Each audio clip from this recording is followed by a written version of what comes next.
Sa Philippines bitaw, daghan ka itag makita nga mga professionals nga ning graduate sa mga famous nga university pero up until today wala sila mga trabaho.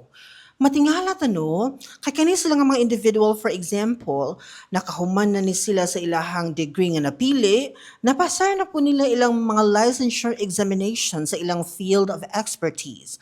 Pero up until today, wala gihapon sila kapangita og trabaho.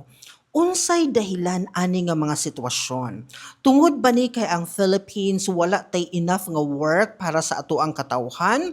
Or tungod ba ni kay nakaproduce tagdaghan kaayong graduates every year? Mauna nga wala nay enough nga work para sa mga new professionals. Mao ba gini ang mga hinungdan mga my dear? Atong tukion og sabton. First of all, I want to use my experience para ato siyang masabdan. Ani siya mga my dear.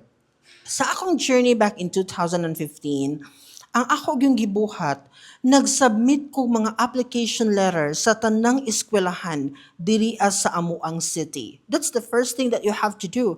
Ani man gud na siya.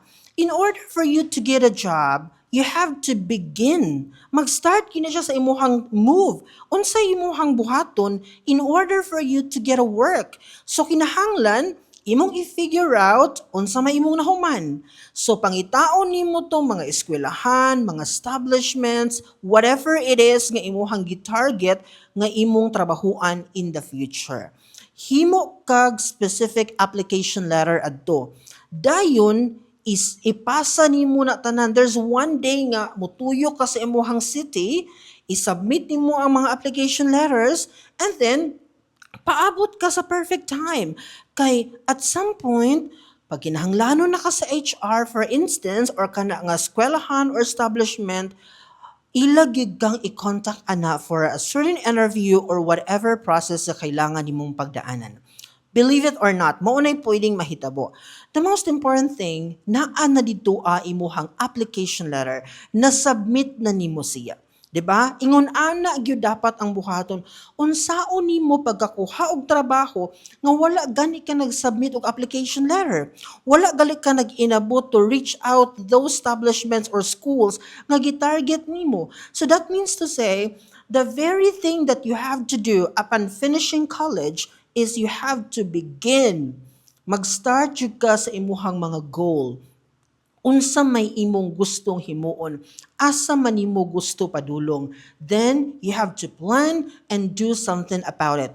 Ingna ko bakakon, kung nag-submit ka sa mga establishment nga gusto nimo, naagyoy isa or duha diha nga mutawag sa imo at some point. Kaya sa akong case mga my dear, back in 2015, dili lang kay isa or duha ang ni-contact nako for a certain demonstration and interview. Daghang schools diri sa akong city ang nagka-interest adto nga time. In fact, na-end up ko nga kinahanglan ko mamili unya na pag school sa una mga my dear, dili gihapon na sa amo ang city nga niingon gud siya pila ta gi-offer sir sa katong eskwelahan nga imuhang gipili kay amo unta nang tumpangan, amo unta nang tapatan, murag ingon ana bitaw ang eksena. So simple ra gyud kaayo. Kung dili ka gusto nga jobless ka, then find a work. Dili tinuod nga walay trabaho ang Philippines.